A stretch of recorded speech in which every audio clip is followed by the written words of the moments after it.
나이를 먹으니까 좀 알겠는 거예요. 우리 엄마가 이랬는데 닮아가네. 나 이런 거 진짜 싫어했는데 뭐 이런 거. 제가 하다못해 에프킬라만 뿌려도 엄마가 아유 쟤는 어떻게 아빠가 뿌리는 거랑 똑같이 뿌려. 화들짝 놀라는 거죠. 근데 얼마 전에 읽은 책 중에는 경험은 어떻게 유전자에 새겨지는가라는 후성 유전학이라는 분야에 관한 건데 환경이 유전자에 영향을 미치는 것이 가장 대표적인 케이스가 네, 안녕하세요. 롱테이크 김지윤입니다. 안녕하세요. 전화입니다. 안녕하세요. 박지영입니다. 네, 오늘은 저희가 박지영 박사님을 정말 모셨으니까 이과 얘기를 해보려고. 이과 특집. 네, 이과 특집입니다. 그래서 DNA 얘기를 하려고 해요. 그 요즘 젊은이들 보면 우리 때는 상상도 못하던 그 재능하고 네. 인물 막 이런 걸 가지고 그렇죠. 있는 젊은이들 많잖아요. 그렇죠. 좀 올라가 보면 우리 박태환 선수, 김연아 선수, 우리나라에도 이제 저런 인물이 나올 수가 있구나 우리가 감탄을 맞아요, 했었고 최근에는 뭐 젊은 골퍼들 뭐 김주영 선수 이런 친구들도 굉장히 탐킹. 잘하고 있고요. 네. 예. 그다음에 뭐 K 컬처 이끌고 있는 아이돌들 BTS. 재능도 그렇지만 외모도 또 굉장히 놀랄만 그렇죠. 경이롭잖아요. 그렇죠, 그렇죠. 근데 이런 친구들 보면 이제 저절로 나오는 말이 아유 어머니가 누구시니 이제는 그런 얘기 나이가 됐구나 우리가. 그런 얘기 나오면서 도대체 맞아요. 어떤 DNA를 갖고 태어났길래 저런 게 가능한가. 그렇지, 유전자가 너무 훌륭하다. 뭐 그죠. 이런 얘기를 하는 그러고 거죠. 또 나를 돌아볼 때는 나는 왜 유전자가 이렇게밖에 못하고 났지? 뭐 이런 생각도 들게 되고. 왜 또 그런 얘기를 하세요? 요즘 진짜 DNA란 말 너무 많이 쓰는 것 같죠? 그거 BTS 노래도 있는데. 그래? DNA라는 노래 있어. 불러봐. 그러지 마. 부르지는 못해. 부르지는 못해.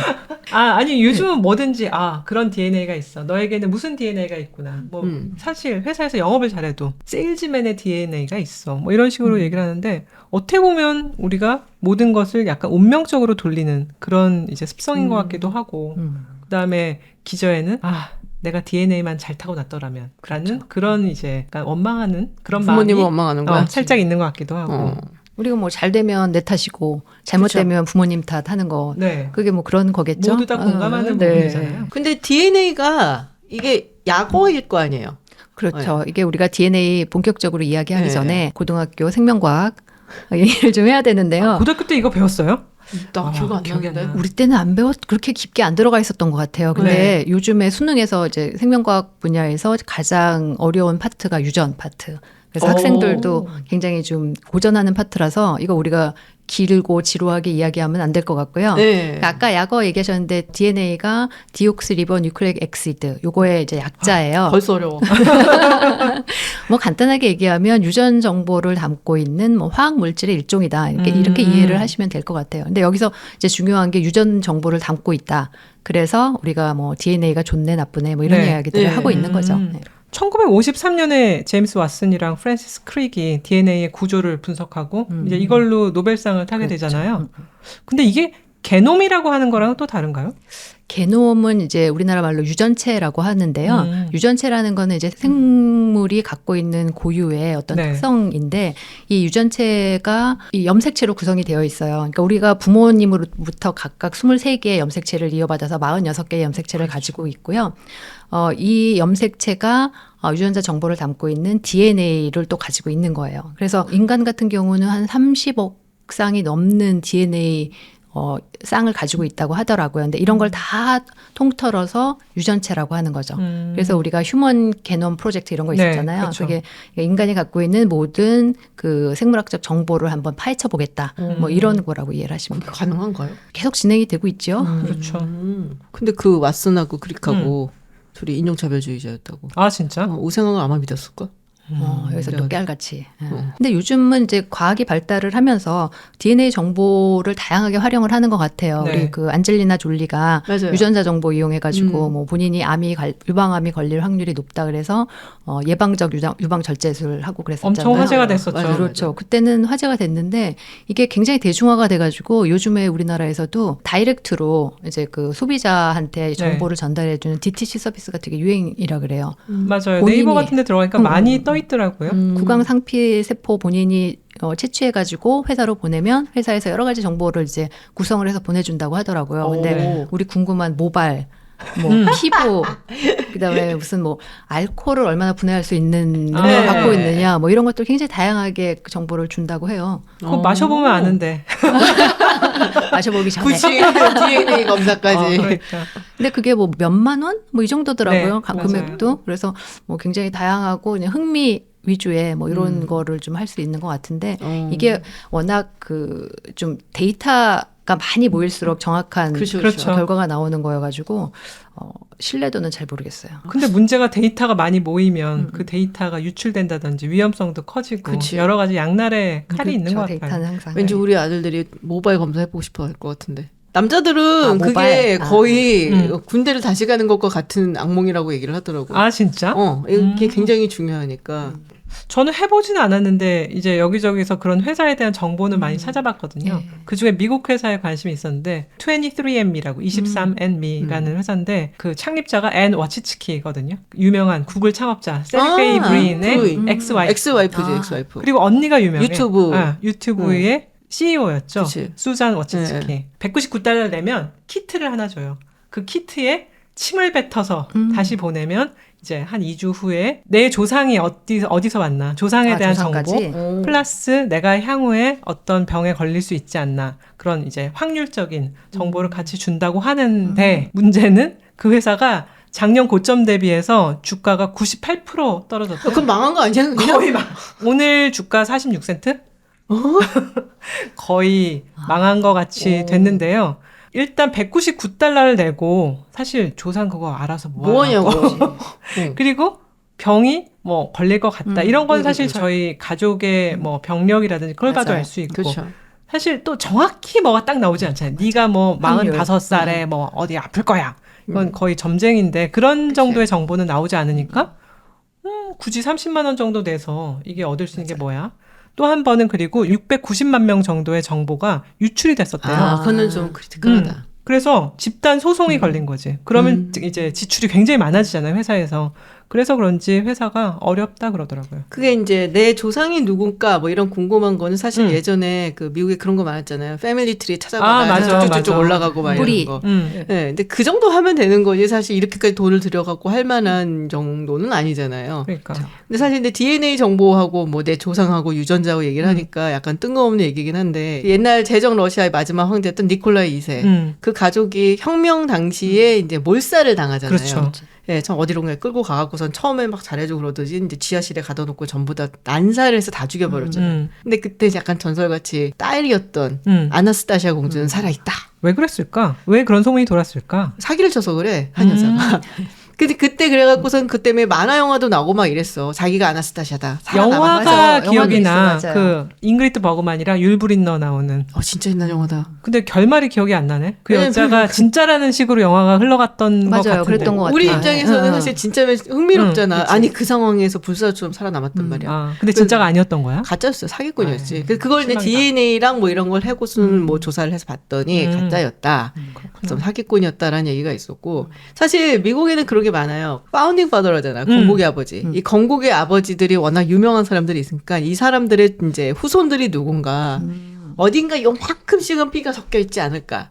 그러니까 이 나라가 귀족이나 왕족이 없다 보니까 네. 뭔가 이 파운딩 파더스에 대한 로망이 되게 강한 거야. 그래서 이제 막 봤더니 내가 알고 봤더니 제임스 메디슨의 피를 갖고 있었다 뭐 이런 사람들 막 나오고 그러거든. 근데 그중에 유명한 게 3대 대통령이 일단 토마스 제퍼슨이에요. 그분은 굉장히 DNA가 많이 뿌려져 있을 것 같아요. 많이 뿌려져 있지. 많이 뿌려져 있는데 그 중에서도 흑인 노예 한 이게 있어요. 셀리라고. 그 흑인 노예하고 이제 낳은 아이도 있고 사실은 그래서 그 흑인 노예 셀리의 후손이다 막 이렇게 쫙 나와갖고서는 마지막에 최근 들어서 한 남성이 이제 자기가 토마스 제퍼슨의 이제 그 사이에서 후손이다 나왔는데 겁나 잘생겼어. 아 진짜? 진짜 잘생겼어. 그래갖고 이것은 뭐지? 어떻게 3대 대통령 후손 유전자가 좋았나? 결론이 또 잘생긴 거로 가.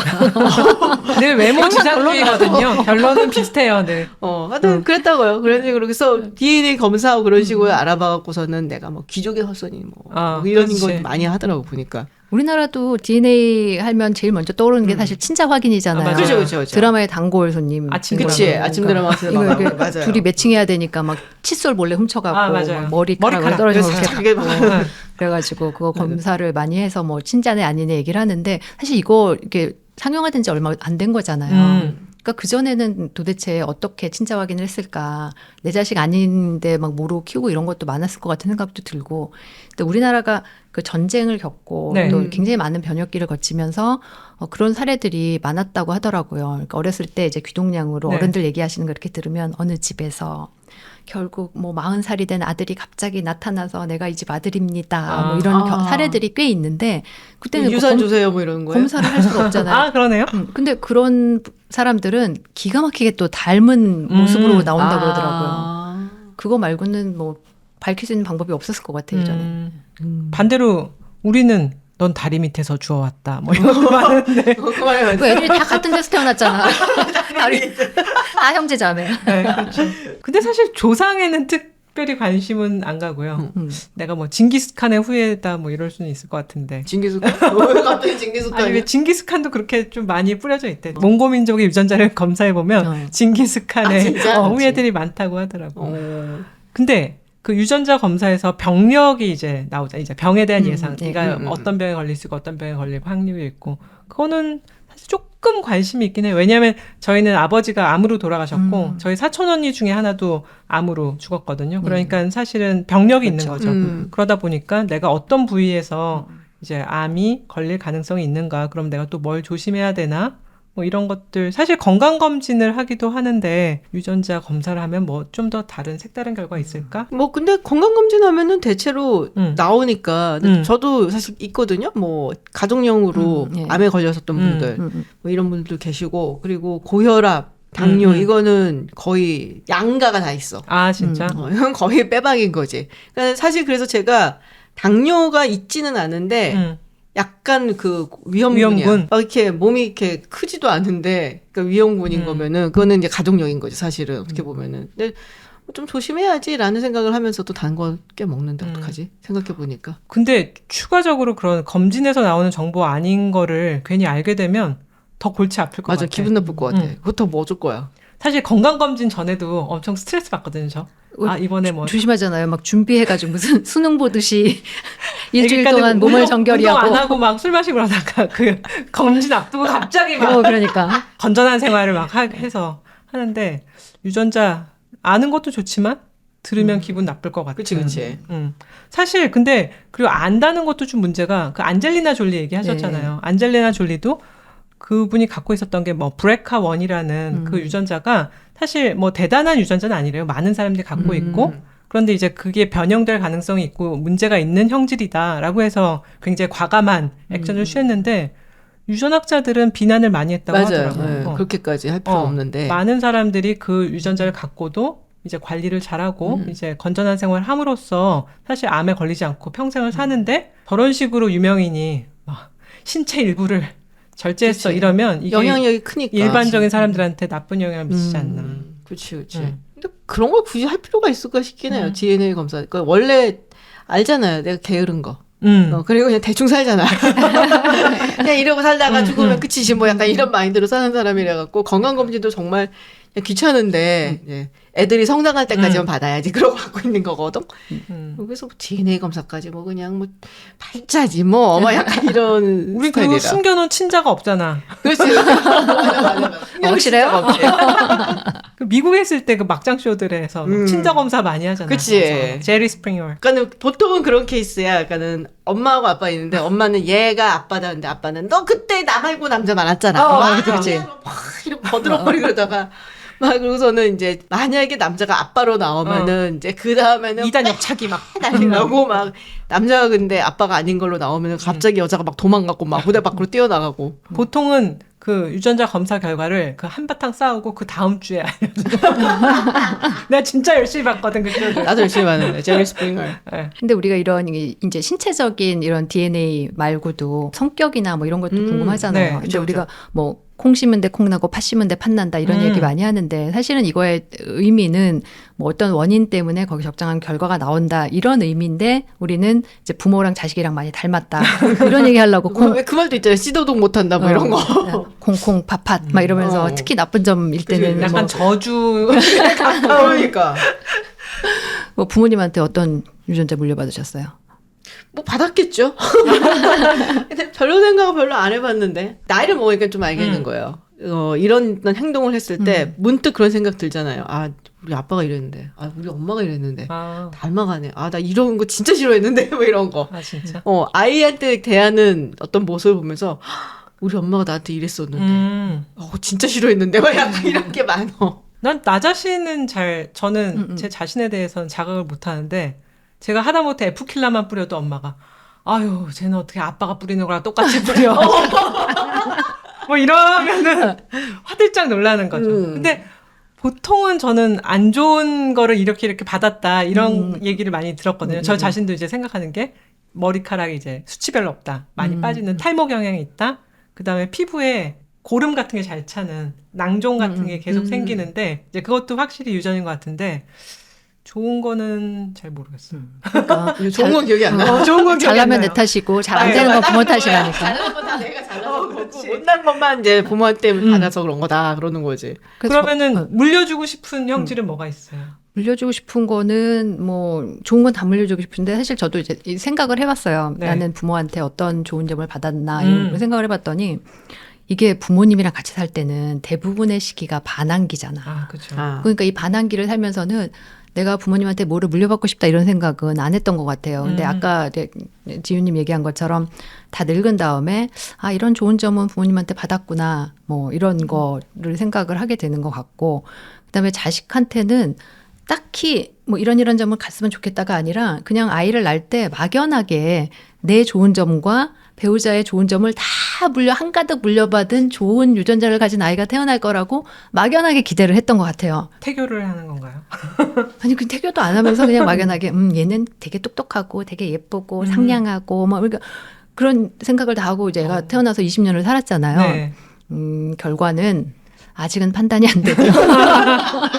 조금 더 살아본 다음에 얘기할 수 있을 것 같아요. 냉정하신데요. 저 같은 경우는 이제 사실 우리 어머니가 되게 계획적인 분이었거든요. 그리고 막 미리미리 뭘 막 해놔야 돼. 엑셀을 그치. 그 당시는 엑셀은 없었을 거고. 엑셀은 없었지만 이제 적어놓는 거지. 수첩에 막 줬고 그리고 어디를 간다 그러면은 꼭 30분 전에 도착해야 되는 와. 스타일이고 약간 그래요. 근데 제가 예전에는 안 그랬거든요. 나이를 먹으면서 점점 그렇게 돼가는 걸 보고 아 내가 엄마 걸 잘 맞구나. 좋은 점도 있고 나쁜 점도 있어요. 뭐 스트레스를 좀 많이 받아 그러니까. 하지만 일 처리 같은 거가 깔끔하게 되니까 좋은 거죠. 그렇죠. 근데 뭐 그런 거는 이제 좀 있고. 근데 우리 애들 같은 경우 이제 보면은 딱 보이는 거예요. 아, 얘가 엄마를 닮은 것이구나. 아, 이건 아빠를 닮았구나. 이런 게 진짜 확 이런 게 딱 보이더라고요. 그래서 안 닮았으면 하는 나의 뭘 닮은 것도 있고. 그리고 좀 닮지 그랬냐. 그런 거 되게 많아. 왜 얘네들은 이런 걸 안 닮고 태어났을까? 막 이런 것도 사실 있기는 해요. 근데 뭐랄까 뭐 걔네라고 그러고 싶어서 나온 건 아닌데 내가 그렇게 나온 거지 뭐. 그렇지. 그러니까 이게 가족이 워낙 제일 가깝잖아요. 네. 그러니까 남들이 못 보는 나쁜 점도 훨씬 더 많이 볼 수 있고 뭐 그래서 우리가 나쁜 점이 더 눈에 띄는 것 같아요. 우리 어렸을 때 계속 나는 엄마처럼 되지 말아야지 막 이런 다짐을 수없이 하는데 어느 순간 거울 보고 깜짝 놀라잖아요. 왜 엄마가 있지? 맞아. 근데 우리 아들 같은 경우 제가 그게 있어요. 그러니까는 첫째 같은 경우는 제가 되게 스트레스 많이 받잖아요. 뭐 이렇게 막 안 되면은 막 너무너무 막 스트레스 받아서 어떻게 막 이러는 스타일인데 좀 느긋해. 오, 좋은 거다. 그래서 나는 그게 너무 불만이었거든. 아니, 나는 이러고 막 스트레스 받아 죽겠는데 쟤는 너무 느긋한 거야 막 이랬는데 생각해보니까 그런 점은 이제 아빠를 닮은 거야. 그래서 아 좋은 점이구나 저거는 약간 좀 낙천적이고 뭐 스트레스 받는 상황을 그래도 자기가 이렇게 컨트롤하고 넘어가는 거잖아. 아니 그리고 온 가족이 다 불안이라고 생각해봐. 그치. 뭔 가족이 불안이면은 이제 미치는 거 돌아가는 밸런스가 거지. 좀 맞는 게 좋은 거지. 그래서 그러면은 이제 되게 좀 좋구나라고 이제 보이는 게 있긴 하죠. 근데 우리가 이게 기본적으로 내 나쁜 점 이런 거 많이 얘기를 하지만 네. 아주 그 깊은 내 속 바닥에는 나는 우월한 유전자를 가지고 있다. 이런 자만감도 좀 있는 것 같아요. 내가 왜 얘기를 하냐면 아까도 얘기했잖아. 네. 너는 F킬라도 아버지랑 똑같이 뿌린다. 좀 많이 뿌린다는 뜻인 것 같아요. 그러니까 이게 뭔가 불만이 자식한테 무슨 불만이 있으면 그걸 꼭 배우자 탓을 하더라고요. 내 탓은 안 해. 아이고 꼭 지혜비를 닮아서 쯧쯧 막 이런 거. 그러니까 그 기저에는 내가 더 우월해. 뭐 이런 게 좀 있는 거 아닌가 싶어요. 이제 지금 배우자 대비. 그렇지.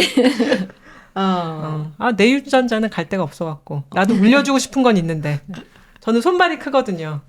그래서 네. 손발이 큰 게 되게 자랑스러울 때가. 아, 그래? 아니 발이 이제 꽤 크잖아. 잘 안 넘어져. 약간 내 생각에는 오뚜기 같이 그 중심을 잘 잡아서 안 진짜? 넘어지는 게 아닌가? 발 얼만데? 255. 진짜 크구나. 안 넘어지겠다. 안 넘어지겠다. 그래서 그거는 매우 늘 자랑스럽게 생각하는 제 유전 형질인데. 나는 손이 되게 작은 편이거든요. 음. 피아노 칠 때 항상 힘들었어. 맞아. 한 옥타브 안 네. 되잖아. 그래서 그게 되게 힘들었었는데. 그래서 손 큰 사람이 되게 부럽기는 해.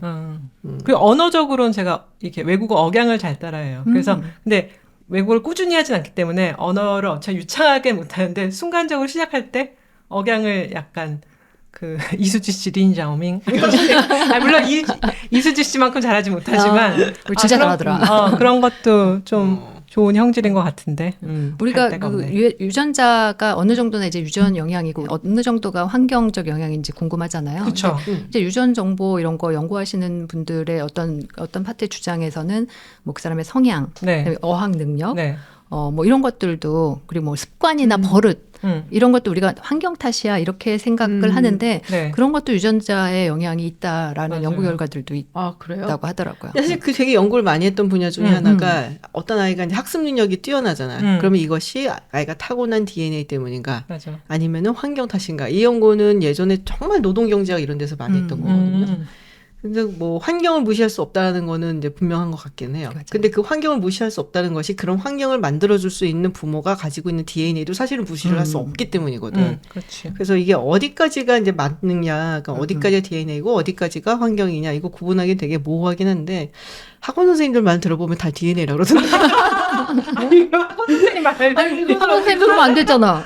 아니 그 유튜브 같은데 이렇게 나오잖아요. 네. 그럼 학원 선생님들 얘기 들어보면은 유전자예요. 공부 유전자예요. 그렇게 얘기를 하더라고요. 그래서 학원에서 상담할 때랑 다른 거 아닐까? 학원에 상담하실 때는 네. 어머님 만들어 드릴 수 있습니다. 그치. 학원에서 상담을 할 때는 이제 직접 대면을 할 땐 그렇고, 이제 대다수 대중을 향해서 겪어보니까 DNA더라. 뭐 이렇게 얘기들을 하는 것 같더라고. 뭐 물려주고 싶은 거 있으세요? 물려주고 싶은 거는 뭐가 있을까요?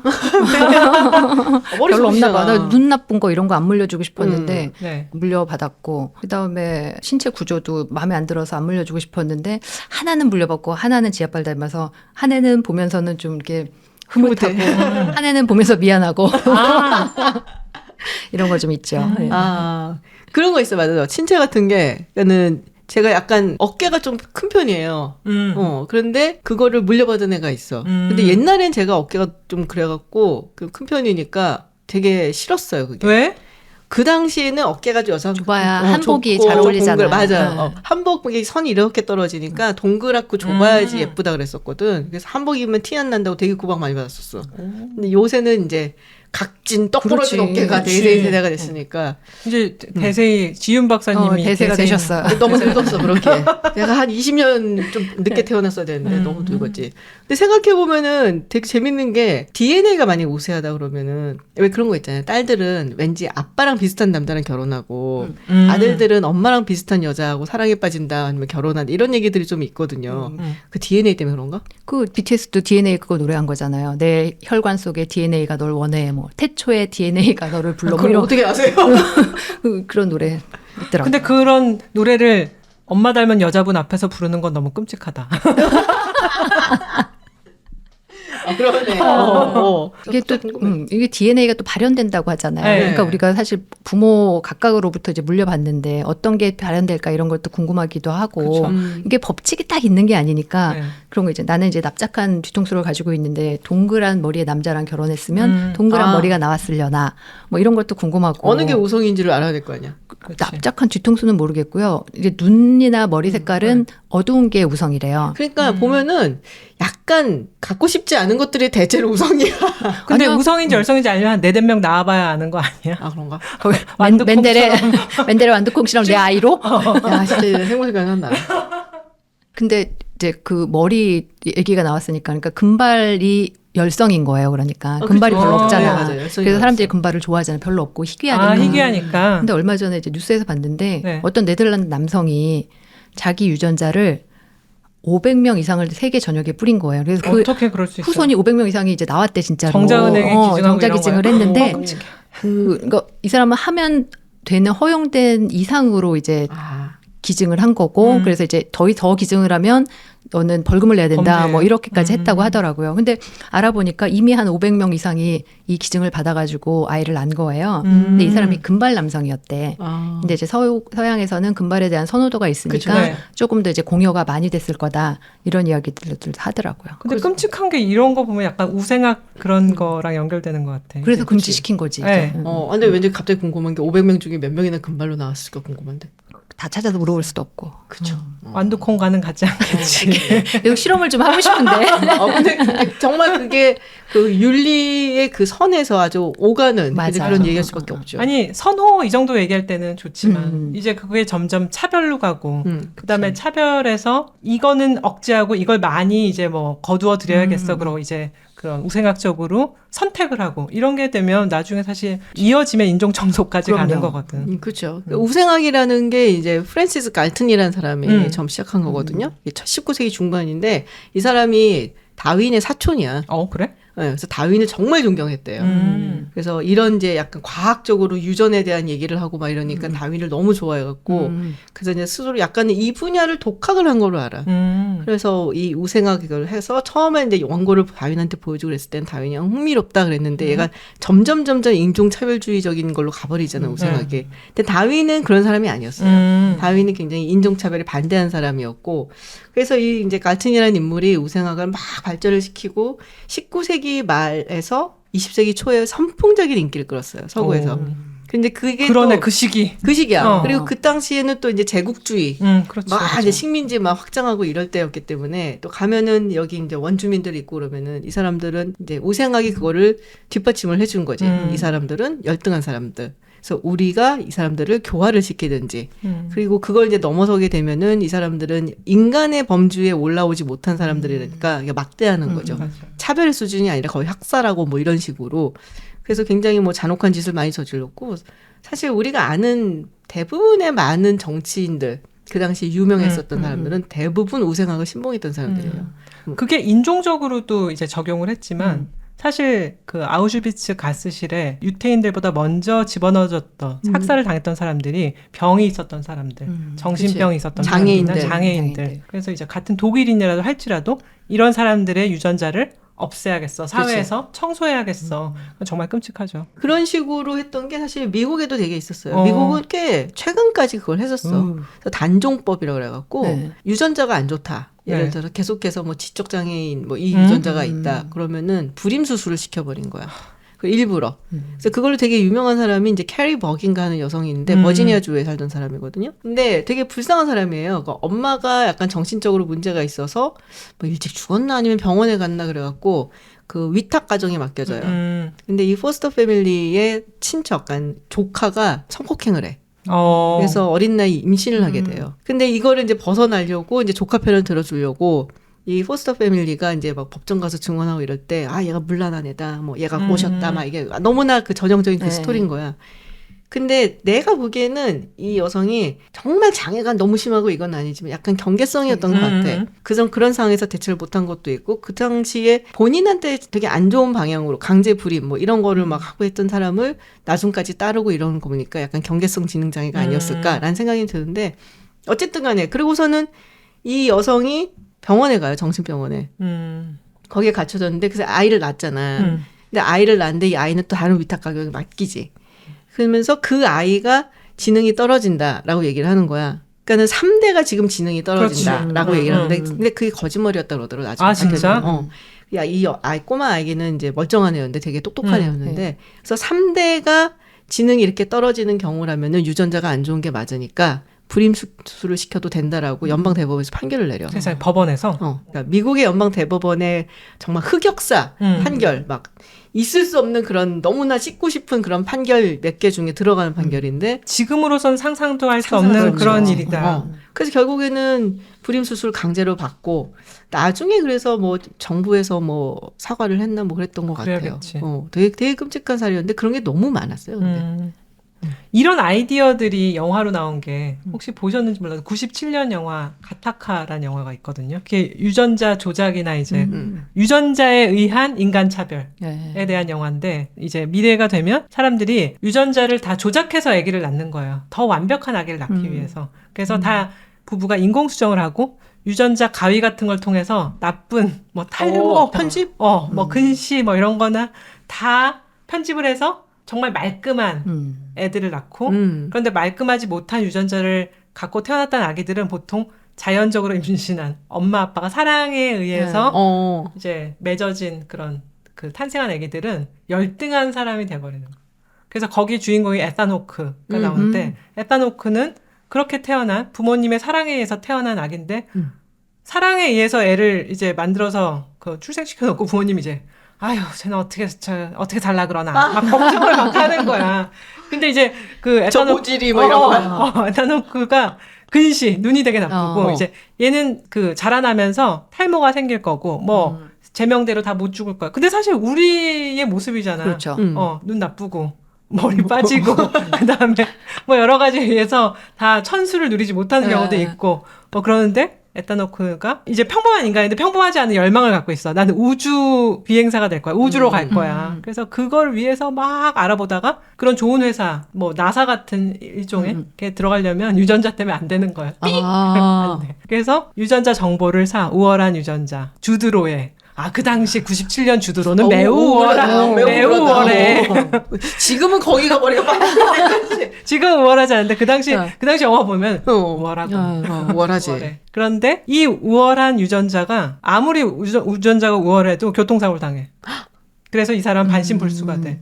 그래서 그 사람은 자기는 뭐 어떻게 할 수가 없잖아. 취직도 할 수 없고. 그래서 그 자기 유전자 정보를 팔아. 그래서 그 가짜 정보를 가지고 이제 살아서 결국은 자기의 꿈을 이루는 자기가 꿈을 이뤄요? 예, 해피엔딩이야? 일종의 운명을 가지고 태어났으나 결국은 자기의 열망으로 물론 그 사이에 막 살인 사건이 일어나고 여러 가지가 있는 영화지만 결국은 운명을 자신의 의지로 이겨낸다는 사기로 이겨. 그러니까 그렇지. 이상한데 약간? 의지와 사기로. 사기까지 저지르는 의지로 이겨내는. 시사점이 애매한데. 유전자대로 살 것인가, 뭐 의지를 불태울 것인가, 뭐 이런 건데, 아니 근데 97년 영화인데 너무 현대적인 시각으로 지금 그렇죠. 오늘날에도 맞아요. 봐도 전혀 뒤떨어지지 않는 거라서 재밌게 다시 봤어요. 지금 미국 FDA에서 그 유전자 편집 기술을 활용한 그 치료 방식을 허가 관련해서 이제 심의를 하고 있거든요. 일본은 조금 허가도 해준 것 같아요. 네. 그게 환자의 줄기세포를 채취해서 그거를 이제 편집을 한 다음에 다시 환자한테 주입해서 병을 낫게 하는 회복 치료 방식인데 이게 뭐 중간에 좀 안전성 문제도 있고 그리고 굉장히 고가라 그러더라고요. 그렇군요. 근데 이게 안전도 안전이지만 어떤 철학적 토대, 그렇지. 철학적 컨센서스가 이루어지지 않으면 우생학적인 아이디어를 가진 사람이 거기 그치. 중간에 끼어들게 그쵸. 되면 굉장히 위험하게 활용될 수도 있을 것 그러니까 같아요. 아이 골라놓고 이런 거 하다가 뭐 어떻게 보면 뭐 애들이 정말 병도 안 걸리게 정말 그런 거 딱 제거하고 태어나니까 좋을 것 같기도 하지만 이게 바로 뭐 생명 경시 현상이랑도 바로 그렇죠. 또 직결되고 하니까 윤리 문제가 굉장히 크게 결부돼 있는 것 같아요. 유전자 가위라는 게 실제로 사실은 있는 거잖아요. 그렇죠. 그렇지. 그럼 진짜 엄친아가 나오나? 나 우리 옛날에 그 만화 나왔을 때 진짜 선풍적이었어. 뭐 공부도 잘해, 뭐 잘생겼어, 운동도 잘해, 좋은 대학교 다녀. 그 이름은 엄마 친구 아들. 막 이런 엄친아. 근데 약간 무슨 GMO 옥수수 같은 그런 느낌이야. 요즘에는 그치? 그거 저거래. 그렇지. 엄친아 아니고 네. 할친아라 그러더라고. 할친아 할머니 친구 할머니 아니에요? 할아버지들이 그렇게 자랑을 하고 다니셔가지고 그게 너무 무섭대요. 왜냐면 엄마까지 같이 스트레스를 받거든. 그러네. 근데 이렇게 유전자 좋은 거를 보존을 하겠다고 옛날에는 막 근친혼을 하고 그랬었잖아요. 그렇지. 양족들. 정말 어리석은 맞아, 생각. 진짜. 정말 어리석은 생각이었다. 모르니까 그런 거지. 그러니까 그렇지. 순수함을 지켜야 돼. 그래서 합습을. 근데 사실 뭐 순수한 유전자를 지킨다는 것도 있겠지만 내가 보기에는 돈을 지키려고 했던 게 되게 그렇지. 커요. 권력이랑 돈을 지키려고 했던 거긴 하지. 권력이란 돈을 지키다 보니까 턱을 못 지키고. 이렇게 되고 막 뭐 침이 질질 흐르고 그때는 잘 몰랐으니까 그러니까. 이런 과학 분야에 대해서. 근데 얼마 전에 중국에서 이 유전자 편집해갖고 낳은 아기가 있었거든. 그렇죠. 쌍둥이. 그런 네. 거는 꼭 중국 사람들이 먼저 가. 먼저 했어. 그래서 되게 욕 많이 먹고 징역도 살다 나왔을걸? 내가 알기로는. 그거는 정말 네. 일단은 징역을 살려야 될 것 근데 같아요. 걔네들이 벌써 한 5살 됐을 텐데. 그래요? 유치원을 날 나이가 됐을 텐데. 근데 우리가 은근히 이런데 젖어들고 있을 것 같아. 이제 맨 처음에는 우리가 성형미인, 성형미인 너무 뭐 똑같은 사람들이 강남에 누비고 다닌다 했지만 요즘은 예뻐 보여. 성형을 안 하는 게 사실 안 하는 사람이 얼마 없는 것처럼. 그렇죠. 이제 점점 그런데 유전자에 손을 대다 보면 왜 쟤는 유전자에 손을 안 대고 나나? 아, 그렇게 받아들일 날이 올까요? 그럴 수도 있을 것 같아요. 어떨 것 같으세요? 글쎄요. 그러니까 이게 우리가 생각하는 것보다 예전에 우리가 봤던 공상과학 영화들 뭐 이런 게 현실화되는 것들이 좀 있잖아요. 맞아요. 그리고 지금도 얘기했지만 이게 사실 현실화할 수 있는 내용이고 그러다 보니까 우리가 아까 얘기한 그 윤리적인 문제, 우리 가치관 문제, 그러니까 인간 개개인의 가치관 그리고 우리 사회가 공통으로 가져가야 할 가치관 이런 것들을 끊임없이 이런 것도 그 노력을 해가지고 공통의 의견을 만들어 나가지 않으면 이런 과학기술의 발전에 그냥 휩쓸려가지고 어떤 결과를 초래할지 좀 무섭다 이런 생각들도 좀 하고 이게 있어요. 과학기술 같은 거가 막 발전해 나가잖아요. 사실 네. 우리가 생각한 것 이상으로 그렇죠. 먼저 어드밴스 되는 기술인데 거기에 비즈니스라든지 돈이라든지 이렇게 붙게 되면 그때는 걷잡을 수 없이 막 갈 수도 있겠다는 생각이 들기는 해요. 굉장히 앞으로 클 산업이죠, 당연히. 그러니까. 그러니까 뭐 부모의 마음이라는 게 사실 아까도 우리가 얘기했지만 우리 아이한테는 좋은 것만 물려주고 그렇지. 싶어하는 생각이 있다 보니까 내가 안 좋아했던 부분이라든지 나한테 뭐 단점이라든지 이런 거는 좀 없애주세요. 약간 무슨 뭐 그 사진 찍어갖고 뽀샵 하듯이. 근데 송혜교 사진을 들고 가서 그건 쉽지 않을 것 같은데. 많이 잘라주세요. 난도질을 해야겠다. 많이 잘라주세요. 그런 거 아니에요? 그치. 돈 싸들고 가서. 그게 더 힘들 것 같아. 내가 가진 형질 중에서 빼야 되는 거를 리스트업 하는데 시간이 걸려서 내가 죽기 전에 너무 많아. 너무 많아? 아, 손님 까다로워. 막 이런. 유전자 관련해서는 책도 많잖아. 옛날에 그 나온 책 중에 가장 전설적인 책이 리차드 도킨스의 이기적 유전자. 거기서 말하는 거는 유전자의 그 생존 목적이라는 것이 결국은 생존과 번식이다. 존재 목적이.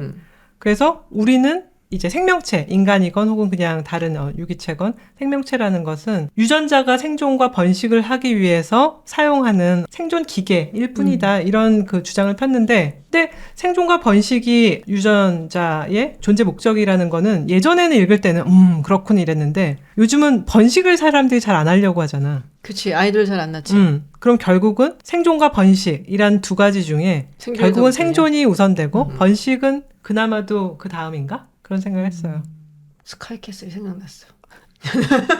스카이캐슬? 스카이캐슬에서 그 교수님으로 나왔던 그 김병철 씨? 김병철 씨가 응. 이제 아이들 모아놓고서는 이제 얘기했는데 이기적 유전자. 아, 얘기했지. 그랬나요? 고등학교 필독 도서 뭐 이런 거. 필독 도서, 맞아요. 한때는 정말로 센세이셔널하지 않았나요? 그치. 우리 집에 2권이나 있었어. 산 줄 모르고 또 산 거. 그렇죠. 아, 망각과 구매가 중요하죠. 그치, 그치. 근데 얼마 전에 읽은 책 중에는 데이빗 무어라는 교수의 경험은 어떻게 유전자에 새겨지는가라는 후성 유전학이라는 분야에 관한 건데 사실 말은 거창한데 이제 유전자라는 게 아까 안젤리나 졸리 얘기도 했지만 그런 어떤 유전자를 갖고 있다고 해서 모든 사람이 다 암에 걸리는 건 아니잖아. 그렇죠. 어떻게 이제 사람이 살아가는가 그치. 그 생활 방식 혹은 약물 투여에 의해서 나쁜 유전자가 발현이 되지 않는 경우도 많은데 이제 이분은 설명이 유전자의 스위치가 있다. 환경에 따라서 그 유전자의 어떤 부분이 켜지기도 하고 켜지지 않기도 한다. 뭐 이렇게 이제 설명을 하시면서 그 후성 유전학 환경이 유전자에 영향을 미치는 것이 가장 대표적인 케이스가 키 큰 부모가 있는데 키 큰 자녀들이 태어나기도 하지만 반드시 키 큰 자녀가 태어나지는 않잖아요. 굉장히 속상한 부분이죠. 이제 그게 환경적 요인이 크다.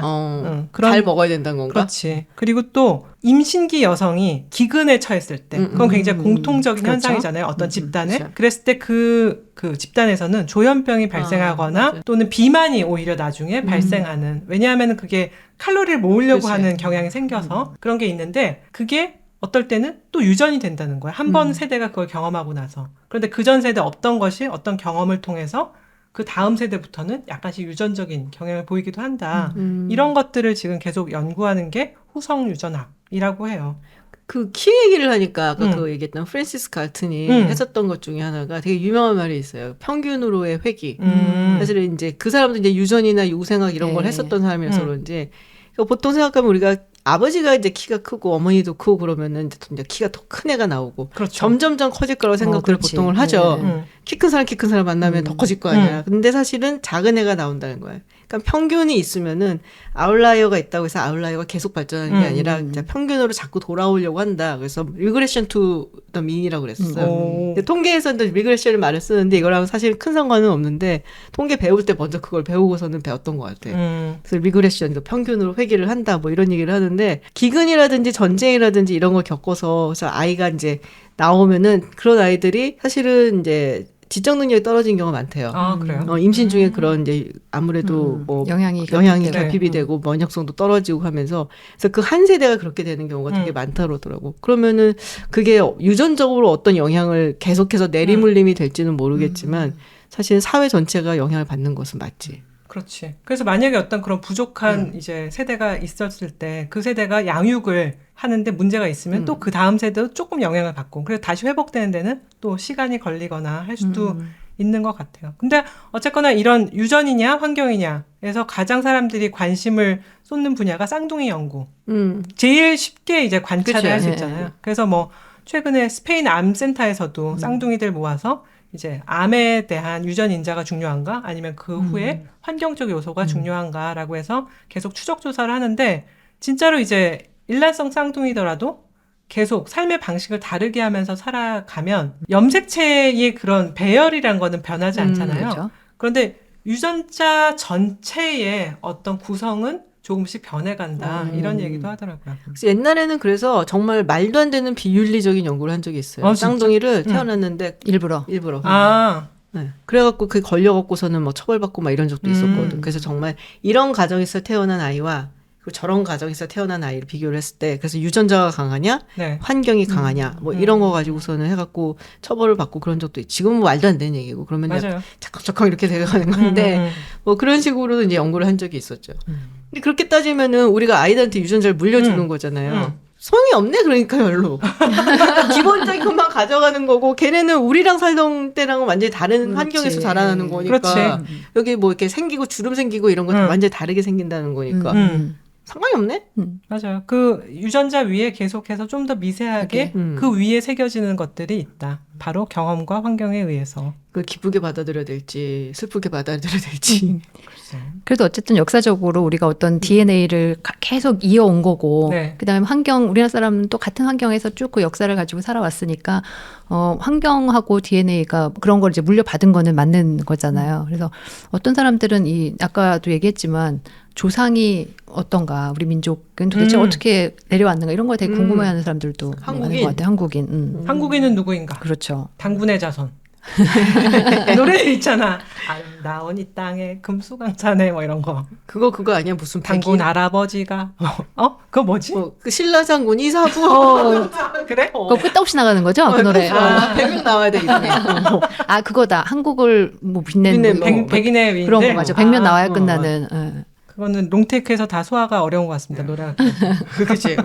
근데 현생 인류가 아프리카에서 시작했다고 하는 거는 이제 거의 다 공감을 하는 거고 30만 년 전이라고 하고 5, 6만 년 전에 아프리카를 벗어나서 중동을 거쳐서 세계로 이제 퍼지게 되면서 그 호모사피엔스가 네안데르탈인이나 다른 경쟁 인류들을 다 이렇게 물리치고 또는 이제 약간은 같이 교류를 하면서 세상을 정복하게 됐다고는 하더라고요. 그래서 근데 호모사피엔스가 또 네안데르탈인이랑 성적으로 교제를 했었대. 그래서 우리의 그 DNA를 분석해 보면 네안데르탈 DNA도 2% 있다. 유발 하라리 생각나네. 아 그래? 사피엔스 처음에 그 첫 부분 되게 진짜 흥미롭게 읽었거든. 네안데르탈인 사피엔스, 호모사피엔스 얘기만 나올 때. 근데 이제 한국인이 도대체 누군가, 원류는 무엇인가 따지는 게 나는 늙었나 봐. 관심 흥미가 없어? 별로. 사실 난 지금 얘기를 들으면서 그 생각을 되게 많이 했어요. 나는 징기스칸의 DNA가 있을 것이다. 왜냐면 제가 몽고 반점이 아직도 있거든요. 그렇지. 이 정도로 진하게 남아있고 지금까지 있는 거 보면은 나이가 50이 넘었는데 이거는 굉장히 강한 거예요. 그 DNA가. 맨날 까먹고 물어요. 어디 부딪혔어? 맨날 멍들었다고 나한테. 5번 물은 거야. 그러니까 우리가 어렸을 때 굉장히 사기를 당하면서 살아왔던 거잖아요. 그러니까 좀 나이 드신 분들은 기억하실 거예요. 우리 초등학교 학교, 국민학교 이런 거 다니고 할 때 우리 단일 민족이라고 맞아요. 했어요. 맞아요. 유구한 역사를 자랑하는 우리 단일 민족이고 막 민족성을 막 강하게 하면서 막 통일 인간의 정신. 그죠, 뭐 막 이런 거. 자부심을 갖게 하고 그치, 막 그치. 이랬는데 다 나중에 나이 들어서 보니까 무슨 단일 인간 그러니까. 그걸 세뇌당한 거야 거의 사기당하고. 하여튼 우리나라의 그런 지금 한민족이라고 하는 집단이 형성된 게 5,000년에서 7,000년 사이래요. 근데 그 원류를 따져보면 일부는 중국에서 왔고 황하 근방에서 왔고 하나는 몽골 러시아 쪽에서 아무르강 주변에서 온 아무르 집단이라고 한다. 그러니까 사실 뭐 지금 우리가 딱히 진짜 순수한 한국인인가 그런 거는 말하기 어려운 거죠. 그러니까 나는 징기스칸의 소유야. 음. 칸. 근데 한국인 DNA는 분석하기 힘들대. 왜? 토양이 산성이라서 DNA가 잘 삭는데. 그래서 사기치기 더 쉬운 듯. 그렇군요. 근데 이게 재밌는 게 사실 우리가 단일 민족이라고 굉장히 우수하고 뭐 좋은 거인 것처럼 세뇌를 당했지만 그게 굉장히 사실은 별로 안 좋은 거잖아요. 그러니까 요즘에는 다양성이라는 게 맞아요. 뭐 문화 다양성, 민족의 다양성 이런 것들이 우리 역사나 문화를 이끌어가는 힘으로 취급받고 있으니까 왜 그때는 그렇게 단일을 강조했을까 참 이상하기도 하고. 그 정치적인 목적이라고 봅니다. 네, 통일을 또 하고 그러려면. 나 옛날부터 맨날 얘기했던 게 그거야. 사회가 점점 더 다양화가 되면은 사실은 우리 사회 구성원도 다양하게 될 수밖에 없잖아요. 근데 그쵸. 그거를 이제 깡그리 무시하고 단일 민족이 지금 얘기를 한 거고 지금 계속 들어오는 사람들도 사실 있는 거잖아. 외부에서. 그러면은 이 통일이라는 개념 자체가 대단히 민족주의적인 거거든요. 사실 북한하고 우리하고 지금 이렇게 갈라져 갖고 살고 있는 게 거의 100년이 돼가요. 그러니까는 옛날 38선부터 생각을 한다면 한 땅이 갈라져서 100년 가까이 살아왔으면은 완전히 다르게 살아온 거야. 시스템도 그리고 워낙 다르고. 맞아. 근데 이 상황에서 무조건 통일을 해야 된다라고 얘기를 하려니까 맞는 말이 없잖아. 뭐 때문에 하게 하겠어. 딴 거 없어. 그냥 민족. 우리 같은 민족. 그러니까 통일해야 돼. 그러니까 이 민족주의를 굉장히 강조를 하는 거지. 통일이라는 게 저는 거기서 굉장히 강하게 역할을 했다고 생각을 해요. 아니, 갑자기 요즘 하도 아우슈비츠에 빠져 있으니까 또 생각나는 게 민족 그다음에 어떤 문화라는 건 또 다른 개념이잖아요. 같은 민족이라고 해도 꼭 같은 문화를 그렇지. 갖고 있진 그치. 않고 유대인처럼 디아스포라가 강한 민족은 굉장히 다양한 문화 속에 섞여 살잖아. 그래서 맨 처음에 그런 유태인 청소, 이제 인종 청소 정책이 내려왔을 때 그 집행하는 사람들이 독일계 유대인들은 다른 유대인들보다 우월한데 이 사람들까지 죽여야 되냐고 엄청 고민을 했대요. 그러니까 동구 유대인들은 죽여도 괜찮아. 독일계 유대인들은 살려야 해. 그렇게 생각하면 민족이란 게 과연 정말 무엇일까? 그래서 정말 고민해봐야 할 문제일 것 같아요. 그 아자가트라고 있어요. 이스라엘 학자인데 이 아자가트가 그 민족이라는 것에 대한 책이 있어요. 뭐 민족에 대한 이야기를 한다면 사실은 정치학, 뭐 사회학, 뭐 인류학에서 되게 많이 다룬 주제이기 때문에 한도 끝도 없이 나가긴 하는데 그럼에도 불구하고 민족이라는 것은 사실은 있는 거다라고 얘기를 하는 사람들이 있고 근데 그 아자가트 책이 되게 재밌게 읽었던 기억이 나요. 갑자기. 롱테이크가 지식 플레이화 돼가고 있어요 지금. 그 지식 지정해야 돼, 지정해야 완전 돼. 지식 플레이와 해서 오늘 트럼프 얘기를 하면서 마칠까 하는데. 아니 정말 운명적인 사건이잖아요. 트럼프의 그렇죠. 총격이라는 건. 맞아요. 정말 하늘의 운이 우주의 기운이 모이는 것인가? 근데 그건 운명이잖아. 그럼 운명이라는 게 DNA도 운명이라고 해야 되나요? 나만 보면 그렇겠죠. 내가 우리 부모를 만나는 것도 운명이니까. 그렇죠. 근데 정말 아까 가타카 얘기했지만 정말 유전자를 잘 타고났지만 또 운명, 또 다른 운명, 불의의 교통사고를 그치. 당하는 케이스도 있고 에타노크처럼 유전자를 굉장히 열성으로 타고났지만 자기의 의지로 이겨낸 경우가 있어서 정말 의지와 그런 운명에 의해서 보는데 트럼프는 다 되는 인간인가 보다라는 게 제 결론이었습니다.